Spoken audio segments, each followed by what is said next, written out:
የተጀመሩ መሰረታዊ አገልግሎቶች ተጠናክረው ሊቀጥሉ እንደሚገባ የመቀለ ከተማ ነዋሪዎች ተናገሩ። አዋሽ ወንዝ በተለያዩ ወቅቶች የእርሻ መሬቶችንና መኖሪያ አካባቢዎችን በማጥለቅለቅ ከፍተኛ ጉዳት ያደረሰ በመሆኑ ስጋት ላይ መሆናቸውን በአፋር ክልል በአዋሽ ተፋሰስ አካባቢዎች የሚገኙ የህብረተሰብ ክፍሎች ስጋታቸውን ገለጹ። ከውጭ የተባበሩት መንግስታት ድርጅት ዋና ጸሐፊ አንቶኒዮ ጉተሬዝ በአዲሱ የፈረንጆቹ ዓመት ባስተላለፉት መልእክት አዲሱ ዓመት የሰላም ዓመት እንዲሆን መስራት ይገባል ብለዋል።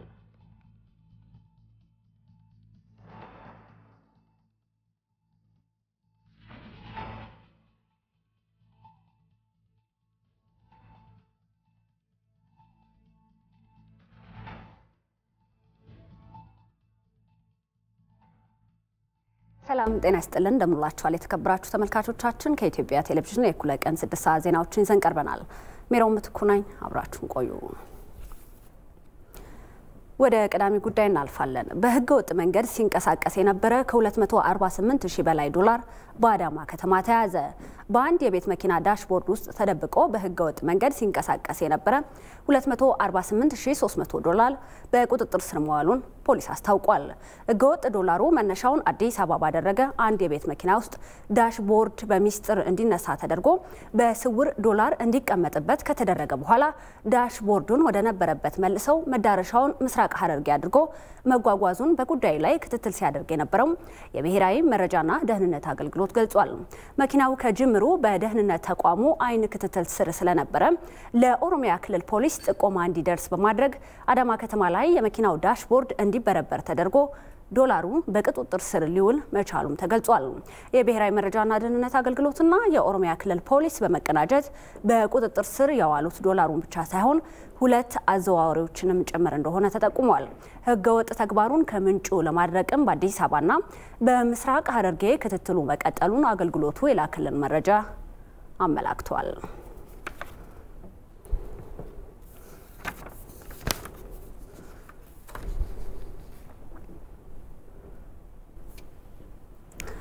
አዋሽ ወንዝ በተለያዩ ወቅቶች የእርሻ መሬቶችንና መኖሪያ አካባቢዎችን በማጥለቅለቅ ከፍተኛ ጉዳት ያደረሰ በመሆኑ ስጋት ላይ መሆናቸውን በአፋር ክልል በአዋሽ ተፋሰስ አካባቢዎች የሚገኙ የህብረተሰብ ክፍሎች ስጋታቸውን ገልጸው አፋጣኝ እርምጃ እንዲወሰድም ጠይቀዋል።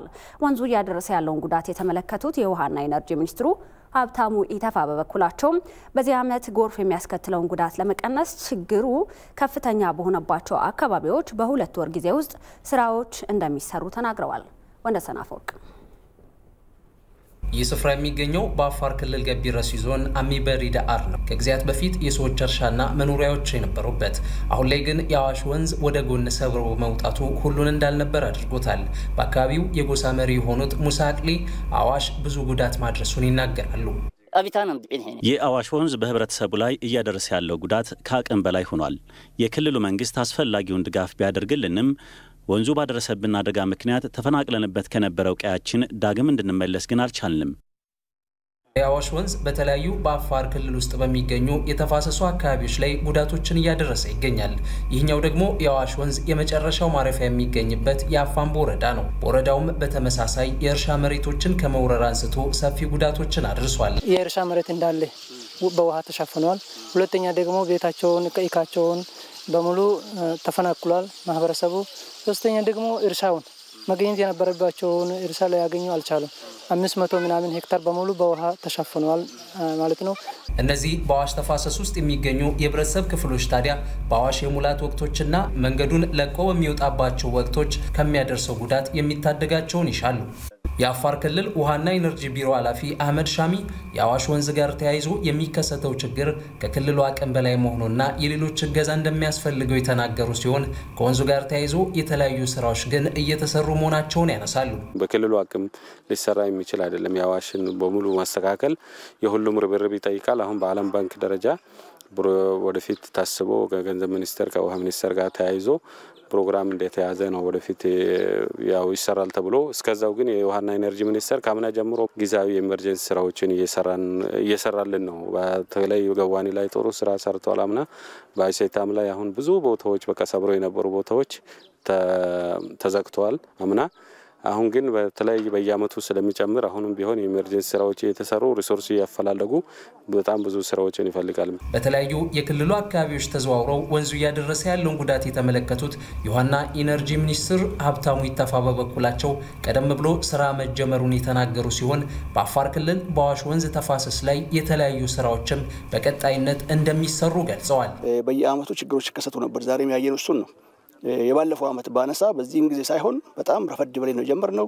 በተወሰነ ደረጃ ችግሩን ለመቀነስ ችለናል። አሁን ግን ቀደም ብለን የጀመርንበት ዋና ምክንያት በዚህ በሁለት ወር ጊዜ ውስጥ የማሽን ክራይ ካገኘን በኋላ በራሴ ነው የምንሰራው። ምክንያቱም በጨረታ አድርገን በኮንትራክተር ለማስገባት አሁን ባለው ደረጃ ግልጽነቱን ለመነጋገር አቅም የለንም፣ ባጀትም የለንም ማለት ነው። ሊኖር የሚችል በተለያየ ድጋፍ እየፈለግን ማሽኖችን በመከራየት ከላይ ጀምረን ክሪቲካል ቦታ የምንላቸው ባለፈው ያየናቸው ነገላሎ የነገዋኔ አካባቢ ከፍተኛ ችግር የሚያስፈልጋቸው ቦታ እነ ዱሌስታ የሚባሉ ቦታዎች ላይ አሁን ደግሞ ዛሬ እዚህ ዱብቲ አካባቢ ያየነው በሙሉ ወንዝ የማስፋት ስራ የወንዝ አመራር ስንሰራ የሚመጣውን ጎርፍ ችግር እንቀንሳለን። ይሄ 2 ወር በማይሞላ ጊዜ ውስጥ ወደ ስራ እንገባለን ብለን ነው የምናስበው። በአፋር ክልል ከአዋሽ ወንዝ በተጨማሪ የሎጊያ ወንዝና ሌሎች የውሃ አካላት የሚያደርሱትን ጉዳት ለመቀነስ የተለያዩ ስራዎች እንደሚሰሩም ተገልጿል። የተጀመሩ መሰረታዊ አገልግሎቶች ተጠናክረው ሊቀጥሉ እንደሚገባ የመቀለ ከተማ ነዋሪዎች ተናገሩ። ዘላቂ ሰላምን ለማስፈን የተጀመሩ ስራዎችን ሁሉም የህብረተሰብ ክፍል ሊደግፍ እንደሚገባም ገልጸዋል። ሙሉ ግርማይ ሁለት አመቱ ቁርሾ ግጭትና የጦርነት ዘመን ያበቃ ዘንድ በጠረጴዛ ዙሪያ ቁጭ ብሎ በመነጋገር ሰላምን ለማስፈን የተሄደበት መንገድ የመቀለ ህዝብ ሲጠብቀው እንደነበር ነዋሪዎች ተናግረዋል። ኢትዮጵያ አንዱ ጠባሳ ታሪክ የሆነው ያለፈው 2 አመት አልፎ ሰላም ይሰፍን ዘንድ የተደረገው የሰላም ስምምነት ሙሉ ለሙሉ ተግባራዊ እንዲሆን ፍላጎታቸው መሆኑንም የመቀለ ከተማ ነዋሪዎችና የሃይማኖት አባት ይገልጻሉ። ያለፈ አልፈዋል። አሁን ግን የለን ራሳችን እናርመው ጉዳዩ በጠረጴዛ እንፍታው ተብሎ ወደዚህ ወደ ጠረጴዛ መምጣቱ በጣም በጣም በጣም በጣም ነው የምናመሰግነው። በጉጉት ስንጠብቀው የነበረ ነውና የሰላም ስምምነቱ ሲፈረም በቃ እንዴት እንደምገልጸው አላቅም፣ ግን እንደመወለድ ብለን ታስበው። ምክንያቱም ከጨለማ ወደ ብርሃን ነው የምትወጣው። የኖርክበትን ኑሮ ወደዛ ተመለሰ ልትገባ ነው። ስለዚህ መኖር እንደ አዲስ እንድጀምር የሚያደርግ ነውና አሁን ተጀምሮ ያለው ጥረት በጣም መልካም ነው። ሰሞኑ ደግሞ የመንግስት ከፍተኛ ባለስልጣን ልኡካን ቡድን ወደ መቀለ ማምራታቸውን ተከትሎ ህዝቡ ያቀረበውን የመሰረታዊ አገልግሎት ጥያቄ በአፋጣኝ መልስ መስጠት መጀመሩም ተጠናክሮ መቀጠል እንዳለበትም ነዋሪዎቹ ያነሳሉ። ባለፈው ሰኞ 17 ታህሳስ ላይ የመንግስት ልኡካን ቡድን መጥተዋል። ከተለያዩ የመንግስት ተቋማት ከነሱ ጋርም ተገናኝተን ነበር እና ጥያቄዎችን መልሰናል። ስልክ ጀምሯል፣ መብራት አግኝተናል፣ የኢትዮጵያ አየር መንገድ አገልግሎት ጀምሯል። ጅምሩ ጥሩ ነው። ከዚህ በላይ እንጠብቃለን። ምክንያቱም ለ2 አመት ተራርቆ የነበረ ህዝብ ነው ያለው፣ መገናኘት ይፈልጋል። ሌሎች አገልግሎቶች እንፈልጋለን። አሁን ደግሞ በጣም የምንጠብቀው የመንገድ መከፈት ነው። ምክንያቱም መሰረታዊ አገልግሎቶች ሸቀጦችን በመንገድ ነው ሊመጣ የሚችለው።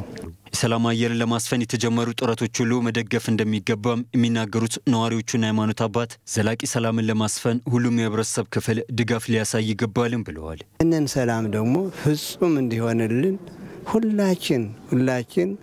ሁላችን ኢትዮጵያውያን የሆነ ሁሉ በእውነቱ የፈረሰውን አንድ ሆነን ተስማምተን ተከባብረን የፈረሰውን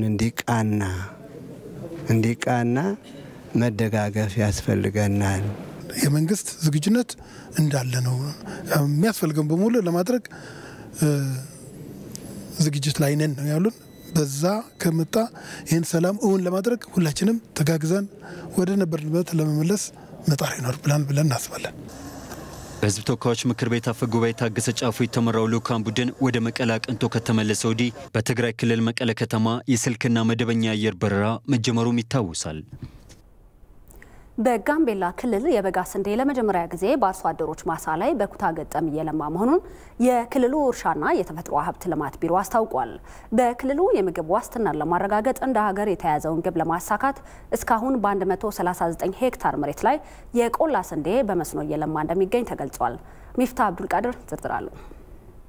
በጋምቤላ ክልል ለስንዴ ልማት ተስማሚ ስነ ምህዳር መኖሩ በምርምር በመረጋገጡ ተሞክሮውን ወደ አርሶ አደሮች ማሳ የማስፋት ስራ ተጀምሯል። ስንዴ ያለማ ነው በቦንጋ ቀበሌ ያው ይታወቃል።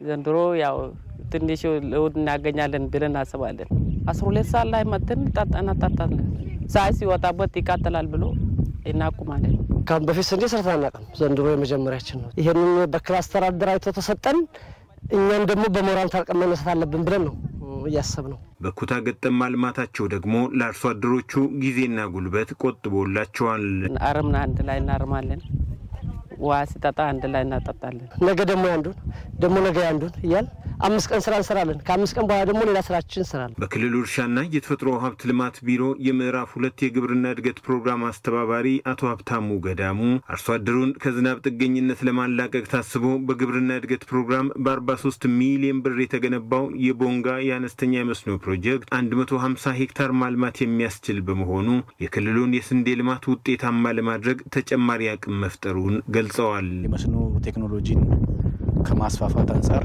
አጠናቀን ወደ ስራ ያስገባ ነው ይሄንን የቦንጋ አነስተኛ መስኖ ፕሮጀክትን ነው ተጠናቆ ወደ ስራ የገባው በአርሶ አደር ማሳ ላይ ስንዴን ከማስተዋወቅ ስንዴን ምርትን ከማልማት አንፃር ይሄ የመጀመሪያ ስራ ነው ሁለተኛው በክላስተር ፋርሚንግ መስኖ ቴክኖሎጂስ በማስተዋወቅ በፉል ፓኬጅ መካናይዝድ በሆነ የፋርሚንግ ሲስተም ስራ የሰራንበትና አርሶ አደሮችን ተጠቃሚ ከማድረግ ባለፈ እንደ አገርም የተያዘውን ግብ ከማሳካት ጉልህ ድርሻ አለው ብዬ አምናለሁ እንደምታዩት እንግዲህ በጥሩ ሁኔታ ላይ ነው ያለው የክልሉ እርሻና የተፈጥሮ ሀብት ልማት ቢሮ ኃላፊ አቶ አጃኩ ቻላ በበኩላቸው በተያዘው አመት ስንዴን በ450 ሄክታር መሬት ላይ ለማልማት ታቅዶ እስካሁን 139 ሄክታር ያህሉ በዘር መሸፈኑን ተናግረዋል ከስካሁኑ አፈጻጸም ለቀጣይ ስራ የሚሆን ልምድ የተገኘበት መሆኑንም አቶ አጃክ ገልጸዋል አስራሩም አዲስ እንደመሆኑ መጠን በተለይ ከሚመጣው ቴክኖሎጂ ብዙ የመማማር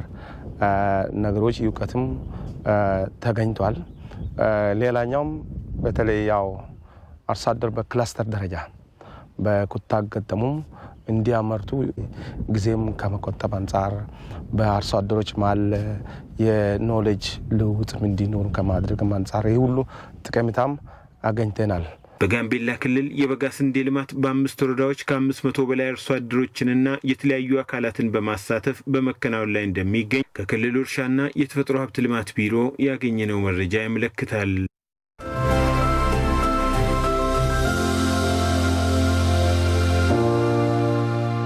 እኔ እንደማስበው አሁን በጀመርነው መንገድ ኢትዮጵያውያን ልባችን አንዳርገን 5 አመት ብንሰራ ኢትዮጵያን ኤድ ብለን የምንረዳበት ጊዜ ከፊታችን ቅርብ ነው። የመረዳት ታሪካችንን በመርዳት የምንቀይርበት ታሪካችን ቅርብ ነው። የደህንነት የልመና የታሪክ እጥፋት እየተከናወነ ነው። የታሪክ እጥፋት ደግሞ ጉልበት ድካም ፍትጊያ ይጠይቃል። እንዲሁ በከንቱ የታሪክ እጥፋት አይፈጠርም። የታሪክ እጥፋታችን ስንዴን ለምን ነበር ስንዴን እንረዳለን ብርቱካን ሙዝ አቮካዶ እናስገባ ነበር እንሸጣለን። ይህ ሲፈጠር ኢትዮጵያ ልኳ ኢትዮጵያ ቦታዋ ይረጋገጣልና ኢትዮጵያን የምትወዱ ሁሉ በቀና ልብ በትብብር መንፈስ በይቅር ባይነትና ባስተዋይነት አብረን እንድንቆም አደራ ማለት ፈልጋለሁ።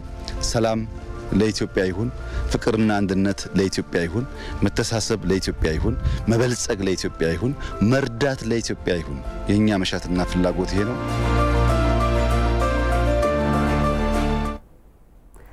ይህ የኢትዮጵያ ቴሌቪዥን ነው። በቀጥታ የሚተላለፍላችሁ የእኩለ ቀን ዜናችን አሁንም እንደቀጠለ ነው። የአፍሪካ ህብረት በፌዴራል መንግስትና በህወሓት መካከል በደቡብ አፍሪካ እና በኬንያ የተፈረሙ የሰላም ስምምነቶችን አተገባበር የሚከታተል ቡድን በመቀለ ሰየመ። ቡድኑ በሁለቱም ወገኖች የጋራ ይሁንታ የተቋቋመ ሲሆን በቀጣይም ስምምነት የተደረሰባቸውን ጉዳዮች አፈጻጸም የሚመለከት የሚቆጣጠርና የሚያረጋግጥ ይሆናል ተብሏል። ደምሰው ምኩሪያው በፌዴራል መንግስትና በህወሓት መካከል በደቡብ አፍሪካና በኬንያ የተደረጉ የሰላም ስምምነቶችን ተከትሎ በአፍሪካ ህብረት የአፍሪካ ቀንድ ልዩ መልእክተኛ ኦሉሴጉን ኦባሳንጆ የተመራ የልኡካን ቡድን ወደ መቀለ አቅንቷል። በልኡካን ቡድን ውስጥ በደቡብ አፍሪካ የሰላም ስምምነት ከፍተኛ አስተዋጽኦ ያበረከቱት የኬንያው ፕሬዝዳንት ኡሁሩ ኬንያታና የኢጋድ ሊቀመንበር ዶክተር ወርቅነህ ገበየሁ የተካተቱ ሲሆን መቀለ አሉላ አባነጋ ዓለም አቀፍ ኤርፖርት ሲደርሱም የህወሓት አመራሮችና የተለያዩ የህብረተሰብ ክፍሎች አቀባበል አድርገውላቸዋል። How are you doing? Welcome to Mekelle. Wonderful. Wonderful. የልኡካን ቡድኑ በመቀለ ቆይታውም በፌዴራል መንግስትና በህወሓት ተወካዮች በደቡብ አፍሪካና በኬንያ የተፈረሙ የሰላም ስምምነቶችን አተገባበር የሚከታተል የሚቆጣጠርና የሚያረጋግጥ የአፍሪካ ህብረት የተልእኮ ኮሚቴ በሁለቱም ወገኖች የጋራ ይሁንታ በመቀለ በይፋ ሰይሟል። በዚሁ መሰረትም ሜጀር ጀነራል ረዲና ስቲፈን ከኬንያ፣ ኮሎኔል ሩፋይ ኡመር ማይሪጋ ከናይጄሪያ እንዲሁም ኮሎኔል ቴፎ ሰኮል ከደቡብ አፍሪካ የሰላም ስምምነቱን አፈጻጸም እንዲከታተሉ ተሰይመዋል። ይህንኑ በማስመልከት ንግግር ያደረጉት በአፍሪካ ህብረት የአፍሪካ ቀንድ ልዩ ተወካይ ኦሉሴጉን ኦባሳንጆ የአፍሪካ ህብረት በኢትዮጵያ ዘላቂ ሰላም እንዲመጣ አስፈላጊውን ድጋፍ እንደሚያደርግ ተናግረዋል። የኬንያው የቀድሞ ፕሬዝዳንት ኡሁሩ ኬንያታም በትግራይ መሰረታዊ አገልግሎቶች እየተጀመሩ መሆኑን አድንቀው በቀጣይ ቀሪ ስራዎችን በትኩረት መስራት ያስፈልጋል ብለዋል። Progress has been made. We have begun to see the beginnings of humanitarian corridors being opened, resumption of services. ለውጦችን ያያየን ነው። የሰብአዊ እርዳታ መግቢያ ኮሪዶሮች ተከፍተዋል። መሰረታዊ አገልግሎቶች ዳግም ተጀምረዋል። ያም ቢሆን ግን አሁንም ብዙ ቀሪ ስራዎች እንዳሉ እንረዳለን። ይህም ቢሆን ግን ከስምምነቱ በኋላ በጋራ እየሰራችሁት ያለውን እንቅስቃሴ ማጠናከር ከቻላችሁ ሁሉንም ማሳካት ይቻላል። እኛም ከጎናችሁ መሆናችንን አረጋግጥላችኋለሁ። በፌዴራል መንግስት በኩል በመቀለ ንግግር ያደረጉት ዶክተር ጌዲዮን ጢሞቴዎስ በበኩላቸው የአፍሪካ ህብረት የሰላም ስምምነቱን አተገባበር እንዲከታተል ራሱን የቻለ ቡድን ማቋቋሙን አድንቀው ዋነኛው የሰላም ዋስትና ግን ኢትዮጵያውያን ራሳቸው ለሰላም ያላቸው ፍላጎትና ቁርጠኝነት ነው ብለዋል። The agreement we have concluded in Pretoria has been a major breakthrough for those who have prayed and toiled for peace. በፕሪቶሪያ የተፈራረምነው የሰላም ስምምነት በችግር ለነበሩና ሰላም ለሚፈልጉ ሁሉም መሰረታዊ ስኬት ነው። ስምምነቱ ለዘላቂ ሰላም መሰረት የጣለናም ግጭትን ማስቆም ያስቻለ ነው። የዛሬው የኮሚቴ መቋቋምም ይህንን ጥረት ወደማይቀለበስበት ደረጃም የሚያሳድግ መሆኑን እንረዳለን። In what we hope is an irreversible path towards peace. በህወሓት በኩል ንግግር ያደረጉት አቶ ጌታቸው ረዳ በሁለቱም ወገን በኩል ለሰላም ፍላጎት ቁርጠኝነትና መተማመን እስካለ ድረስ የትኛውንም መሰናክል በማለፍ የሰላም ስምምነቱን ውጤታማ ማድረግ ይቻላል ብለዋል። And of course we have made significant progress since the signing of the agreement in Pretoria. ስምምነቱ ከተፈረመ ጀምሮ በእርግጥም ትልቅ መሻሻል አምጥቷል። ዛሬ እዚህ በይፋ ስራ ያስጀመርነው ቡድንም በሁለቱም ወገን በኩል ስምምነቱን የበለጠ እንድናከብርና እንዲተገበር እድል የሚሰጥ በመሆኑ ለስምምነቱ ዘላቂነት ትልቅ ሚና ይኖረዋል። ከዚህ አኳያ ከኛ ጥረት ባሻገር ዓለም አቀፍ ማህበረሰብ ድጋፍ እንዲያደርግልን በዚህ አጋጣሚ ጥሪዬን አቀርባለሁ። የኢትዮጵያ መንግስትና የህወሓት ተወካዮች በደቡብ አፍሪካ ያደረጉትን የሰላም ስምምነት ተከትሎ በትግራይ ሰላም እንዲሰፍን የተለያዩ ጥረቶች እየተደረገ ይገኛል። በዚሁ መሰረትም የትግራይ ክልል መዲና በሆነችው በዚህ በመቀለ የትራንስፖርትና የቴሌኮም እንዲሁም የመብራት አገልግሎት ተግባራዊ ማድረግ ተጀምሯል። ይህም ከመሰረታዊ አገልግሎቶች ርቃ ለቆየችው የመቀለ ከተማ አዲስ ተስፋ የፈነጠቀ ሆኗል። ለኢቲቪ ደምስ መኩሪያው መቀለ። በተለያዩ የእንስሳት እርባታ ዘርፎች በመሰማራት የወተትና የእንቁላል ምርቶችን ለማህበረሰቡ በማቅረብ ተጠቃሚ መሆናቸውን የአሶሳ ከተማ ሴቶች ገለጹ። የክልሉ ሴቶች የምግብ ዋስትናቸውን እንዲያረጋግጡ የሚያበረታታ የሴቶች ሊግ አባላት የሌማት ትሩፋት መርሃ ግብርም ተጀምሯል። ለዝርዝሩ ጀማል አህመድ።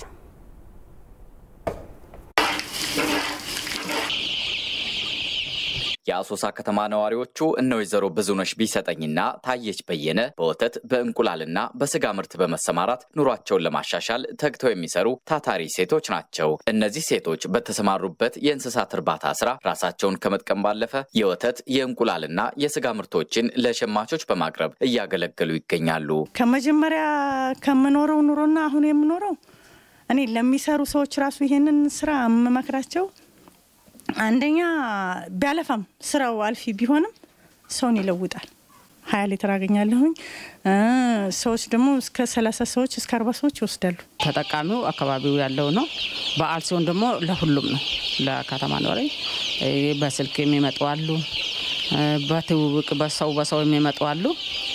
በዛን ሰዓት በበዓል ሰዓት ብዙ ይሸጣል።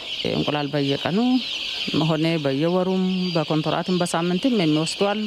ሴቶች በሚሰማሩባቸው መስኮች ተግተው በመስራት የተሻለ ህይወት እንዲኖሩ የነወይዘሮ ብዙነሽ ተሞክሮ ያስተምራል። የሰው ከማየት ከወንዶች እጅ ከመጠበቅ ራሳቸውን በዚህ ተሰማርተው ቢሰሩ በጣም አዋጭ ስራ ነው። ከምንም በቃ ራሳቸውን አንገታቸውን ራሱ ዝቅ ያደርጉ ውጤቱን ማየት አለብኝ ብዬ ከተነሳው ማለት ነው። ያን ቦታ መድረስ አለብኝ ብዬ ማሄድ አለብኝ። እንደኔ ያሉ ሴቶችም ማለት ነው። እኔ አሁንም ውጭ ላይ መክራቸዋለሁ። እንደ ሀገር የተጀመረውና በቤንሻንጉል ጉሙዝ ክልልም እየተተገበረ የሚገኘው የሌማት ትሩፋት መርሃ ግብር በተለይ ሴቶችን ያሳተፈ እንዲሆን እየተሰራ ስለመሆኑ የቤንሻንጉል ጉሙዝ ክልል ምክር ቤት ምክትል አፈ ጉባኤ ወይዘሮ አለምነሽ ባስ በሴቶች ሊግ የሌማት ትሩፋት ማስጀመሪያ መርሃ ግብር ላይ ገልጸዋል። በሊጉ አባላቶቻችን ዘንድ ሰፊ ንቅናቄ በመፍጠር በአንድ በኩል አባላቱ ራሳቸውን ፕሮጀክቱን በግንባር ቀደምትነት በመተግበር ምሳሌ ሆነው በመውጣት በሌላ በኩል ደግሞ ሁሉም የክልላችን ሴቶች ቀዳሚ ተሳታፊና ተጠቃሚ እንዲሆኑ በማስቻል ረገድ የተጣለባቸውን ከፍተኛ ድርጅታዊ ኃላፊነት በብቃት እንዲወጡ የማድረግ ዕቅድ ተይዞ ይህ ንቅናቄ መድረክ ተዘጋጅቷል። በመርሃ ግብሩ ላይ የተገኙት የአማራ ክልል ምክር ቤት አፈ ጉባኤና የፌዴራል ሴቶች ሊግ ስራ አስፈጻሚ ወይዘሮ ፋንቱ ተስፋዬ ሴቶች የተመጣጠነ ምግብ አቅርቦት ላይ የሚጠበቅባቸውን በማድረግ የምግብ ዋስትናን ለማረጋገጥ እንዲሰሩ ጥሪ አቅርበዋል። የምግብ ስርዓቱን ለማስተግበር ከቤት ጀምሮ ያለን ኃላፊነት ትልቅ ነው። በተጨማሪም ደግሞ አመራሮች ስለሆንን የሊጉንም አባላት ከሊጉም ውጭ ያሉ ሴቶችን በስርዓተ ምግብ ላይ ግንዛቤ መፍጠር ለተግባራዊነቱ ደግሞ እንቅስቃሴ እንዲያደርጉ ክትትልና ድጋፍ ማድረግ ከኛ ስለሚጠበቅ ነው። ሴቶች በሚገጥሟቸው ፈተናዎች ሳይደናቀፉ የልማት ስራዎችን በትጋት በመከወን ኑሯቸውን እንዲያሻሽሉ አፈጉባኤዋ ጥሪ አቅርበዋል። ለኢትዮጵያ ቴሌቪዥን ጀማል አህመድ ነኝ ከአሶሳ። አሁን ደግሞ ወደ ሳምንቱ በታሪክ ዘገባችን እናልፋለን። ፋሺስቱ መሪ ቤኒቶ ሙሶሎኒ በጣሊያን ግዛት በሙሉ የአምባገነንነት ስልጣን ተግባራዊ እንዲሆን በማወጅ ፈላጭ ቆራጭ መሪ የሆነው እንደ አውሮፓውያን አቆጣጠር በ1925 ልክ በዚህ ሳምንት ነበር። ቤኒቶ ሙሶሎኒ ኢትዮጵያን ጨምሮ በሌሎች ሀገራትም ወረራ የፈጸመው ከዚህ አዋጅ በመነሳት ነበር። ሜሮን በረዳ በሳምንቱ በታሪክ ዘገባ እንዲዳሰዋለች።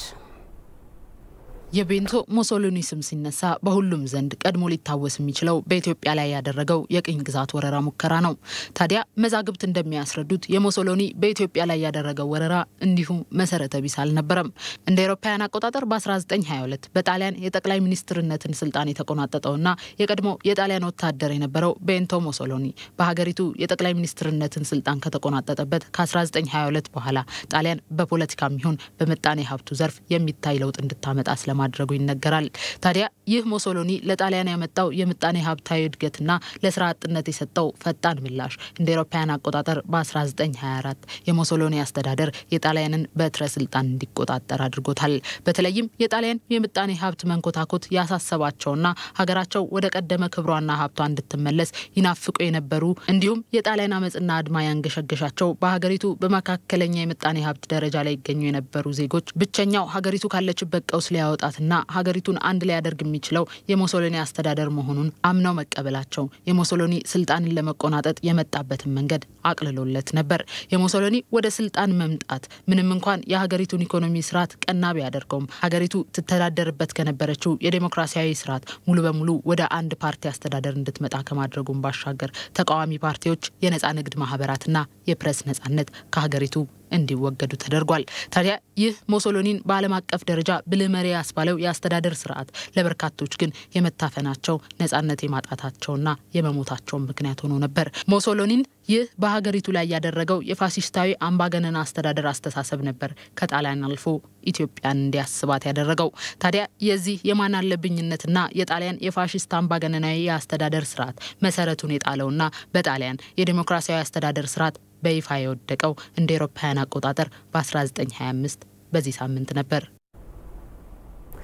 በመጨረሻም የውጭ ዜና የተባበሩት መንግስታት ድርጅት ዋና ጸሐፊ አንቶኒዮ ጉተሬዝ በአዲሱ የፈረንጆቹ ዓመት ባስተላለፉት መልእክት አዲሱ ዓመት የሰላም ዓመት እንዲሆን መስራት እንደሚገባ ገልጸዋል።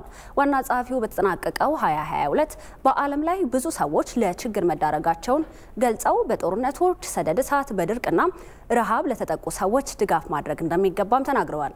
በአዲሱ ዓመት ለዓለማችን የሚያስፈልገው ዋነኛ ነገር ሰላም ነው። ሰላምን ከተፈጥሮ ጋር በመፍጠር የአየር ንብረት ለውጥን መከላከል እንደሚያስፈልግም ገልጸዋል። ዋና ጸሐፊው በአዲሱ 2023 በህብረት ሆነን ሰላም ለዓለማችን ማስፈን አለብንም ብለዋል። መረጃውን ያገኘነው ከተባበሩት መንግስታት ድርጅት ድህረ ገጽ ነው።